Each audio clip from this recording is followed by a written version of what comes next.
Thanks very much. It's a great honor and pleasure to be here with former Secretary of State, former UN Ambassador Madeleine Albright. I'll start right off. A lot of the foreign policy discussion we've heard in the last day and a half here has been very dark toned. The world is going to hell, the U.S. is retreating, things are blowing up, the Russians are gaining ground, we don't know how to deal with big crises. What's your overview? Are things as bad as that? The tone of that description largely went with party lines, but there is a tone of just things are bad for the United States now in the world. What's your overview comment? Well, the world is a mess. That's a diplomatic term of art, but I am not feeling dark about it. No. I do think that there are a whole host of issues that were not there before, some due to globalization, some due to the rise of technology, questions of identity, and what the role of the United States is. And I do think that President Clinton said it first, but I said it so often that I got identified with the word indispensable. We are indispensable, but there is nothing in the word, the definition of it, that says alone. I do think that what we're seeing is how the United States operates with partners to deal with some of the more complicated issues that we've seen. One of the most acute issues, and David Mildan was discussing it just earlier today, is of course the refugee crisis. You originally came to the United States with your family as a girl, as a refugee. You've written about America's obligation to do more for the refugees from Syria and elsewhere. Tell us what you think we should do and whether that is conceivable at this kind of political moment in the United States where the tone is so anti-immigrant or foreigner at all.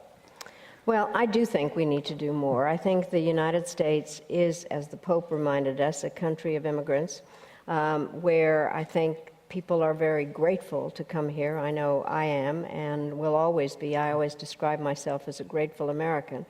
I do think that what has to happen is to figure out if we want others to do what they're supposed to do, which is bring the refugees in, then we have to take the lead on it. And I think that we do have an obligation to explain why this is important. But ultimately, and I'm so thrilled to be an American, but I think most people actually want to live in the country where they were born, which means that we have to work to try to resolve the issues that makes people actually pick up and leave and walk for miles and be afraid of drowning and then being treated like animals when they get wherever they are. I think that we do have an obligation to do more. And you had a background in practical politics before you became an august diplomat. How can you imagine the Democratic Party presumably making the case for opening the borders to more refugees during this upcoming election year? Well, I do think that one of the issues that's always out there is how domestic and foreign policy goes together. Yeah. And there's no question that there is a sense in America we're tired from 2 wars and kind of a sense of why aren't people more grateful to us for everything that we've done. I think it has to be argued as a way. What is interesting, I think no matter what, people are very proud of our values. And so I do think not everybody would be on top of each other. And let me just say this, I just was up in New York at the Clinton Global Initiative, and we were having a session with the King of Jordan. And we were talking about what the neighboring countries have to deal with on the Syria issue. So Jordan has refugees not only from Syria, but also Iraq and the Palestinians. And I said something like, well, it's as though, in terms of ratios, it's as though the United States had 40 million refugees. And somebody corrected me and said, no, 60 million. Wow. So just visualize this country that is a frontline state, a small country, that is in a very difficult position, and they have so many refugee camps. We're a very big country. I fly over it fairly regularly, and there's a lot of space. And talking about refugees, we are talking about accommodating the results of all this turmoil in the Middle East. Is there anything the United States could or should be doing differently right now about the underlying cause in Syria in particular? I do think so. I think we should have done something earlier. I think that what is really hard, Jim, is that foreign policy doesn't come in 4-year segments. Yeah. And we are dealing with a lot of the results of what happened in the war in Iraq. Yeah. We can talk more about that, but that is really what has happened. And I think the following things, if I might, I do teach, and I say every country makes foreign policy based on 5 factors. The first factor is objective, which are, what's the location, geographical, what is the resource base. Interestingly enough, that doesn't change very often. It has now with our oil issue. The second is subjective, which is how does a country feel about itself? And I do think people feel, as I said, are tired from things before. The third is how the government is organized, and the executive-legislative relations, in our case, plays a huge role. The fourth are the bureaucratic politics that are reflected in what the budget looks like. And the fifth, the role of individuals. We should, I think, despite the tiredness and some of the budget issues, begin to go back and look at what we could be doing in Syria in terms of establishing safe havens and working in some way to get a transition. And if, in fact, the issue is about elections, if there are elections there, they have to be monitored internationally and be free and fair and have a lot of people there observing what's going on. A lot of your writing and work in your post-secretarial life has included concern to issues of governance, global governance, and as you're just saying, ways in which the United States can think of governing its foreign policy more effectively. Tell us what you think are practical steps, practical ambitions on the global governance front. We'll get to domestic in a moment, but what, in a time of chaos and centrifugal forces, what are reasonable ambitions for the United States to hope for and lead towards? Let me just say, I do believe in our value system, and I actually believe that people want to make decisions about their own lives. I know there are a lot of people who say, well, X people are not ready for democracy. I think we're all the same, and everybody wants to be able to. You begin by thinking about where your kids go to school or what language or et cetera, and then it goes up the chain in terms of trying to make decisions. Then I am chairman of the board of the National Democratic Institute, and people think of it always as elections. Now, elections are necessary but not sufficient. So what has to happen is to develop some institutional structures for governance. Rule of law, the capability of having the right of assembly, commercial codes, any number of things. They take a while, and Americans are the most generous people in the world with the shortest attention span. And so what we have to do is figure that it takes a while, and that you can't impose democracy, that's an oxymoron, but you can, in fact, provide the nuts and bolts and talk about the relationship of the elections to the governance. And then I have said all along, democracy has to deliver. People want to vote and eat. And so there has to be an economic component in terms of what the deliverables are on this. But I do think it's the right thing. And democracy, there's not just American democracy. There are other aspects of it. But I do think, so we have been NDIs in a number of countries, and we talk about what the nuts and bolts are. And somebody said, so what's the main aspect of democracy? And I say, compromise. And they say, yeah, like you guys. So at the moment, we are not the best examples.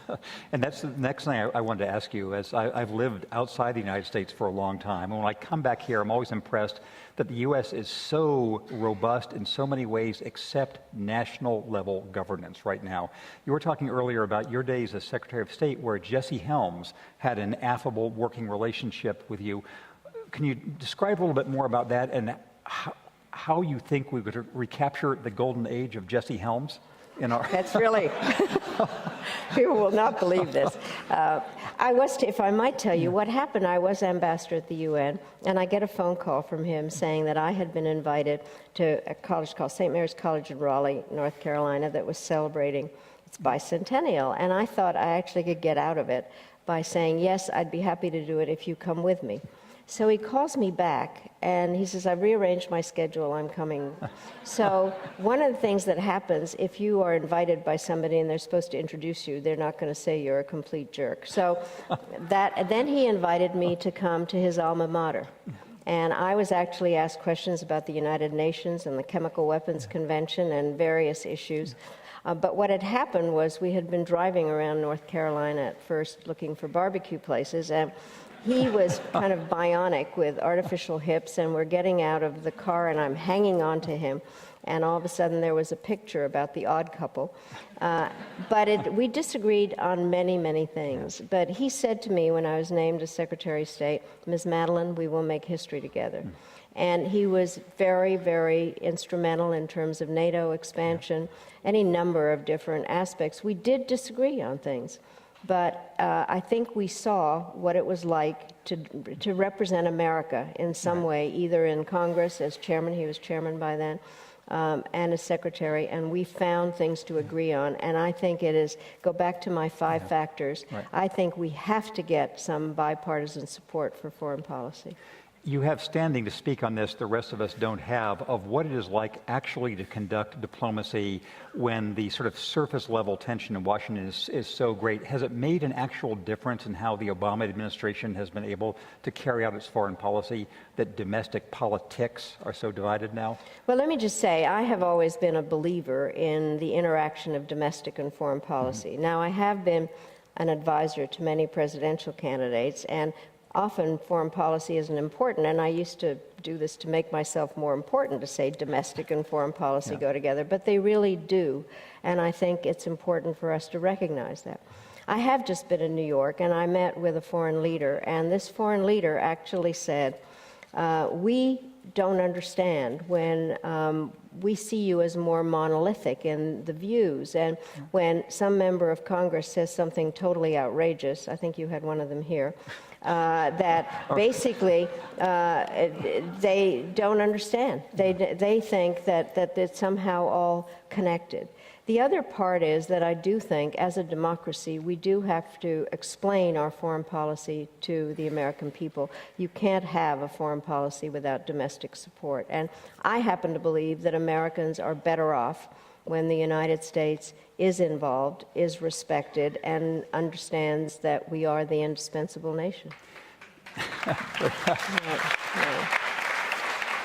So, in our final couple of minutes, I'd like to talk about actual politics, which has been a theme of a lot of the discussions here. If you were assessing the likely foreign policy of a Republican administration, Donald Trump's or otherwise, how different do you think it could be from the last 8 years, the 8 years before that? Given what I've heard, bad and very different. And I think there's a real difference, if I might say so, is America is essential in foreign policy, but it doesn't mean dictating to everybody. And there has to, what is the real aspect of diplomacy is being able to put yourself into the other person's shoes and understanding that every agreement cannot be a zero-sum game. We need to respect the countries that we deal with. We can't insult everybody. And I think that it is very important. I think it would be very different. And I happen to think that what President Obama is doing is understanding the partnership aspect of the indispensable. Americans don't like the word multilateralism. It has too many syllables and it ends in an ism. But it basically is just partnership and understanding what the world is like, that you need to have partners. And if you look at issues like climate change or nuclear proliferation or the spread of disease, no matter how powerful the United States is, we cannot do it alone just by virtue of what the subjects are. And finally, on your friend, your successor, Secretary of State, candidate for President Hillary Clinton, if she became president, how would her foreign policy likely differ from the past 8 years? Also, how should we think about the email situation? Well, I think that I know her very well and admire her, and I think that she would be the best prepared person to be president of anybody that we've had in a very, very long time. I think she is able to link that domestic and foreign policy, given her own experiences. And one of the major things she did as Secretary of State was to restore America's reputation. You can't militarize democracy, and you can't invade countries for no reason. And so I think that she really would be amazing. I think that she has said that she made a mistake on the emails. She has apologized for it. And I think that I am very lucky because I went to college sometime between the invention of the iPad and the discovery of fire. And I didn't use email. Great, thank you. And so we have only a few seconds. What is the thing you feel most optimistic about in the foreign policy of the United States now? That we will have a President Clinton. And no, what I really do feel very optimistic about is that we have the capability of really making decisions, of trying to sort out what is not just best for us, but for the rest of the world. Now, I'm often asked if I'm an optimist or a pessimist. I am an optimist who worries a lot. So this doesn't happen automatically. We're going to have to work at it, and we are going to have the help of the media. I have to say that, where these issues are complicated and they require those of us that care, and you do, to be able to explain what is going on. It is really hard. That's a whole other conversation. And for now, please join me in thanking Secretary Madeleine Albright.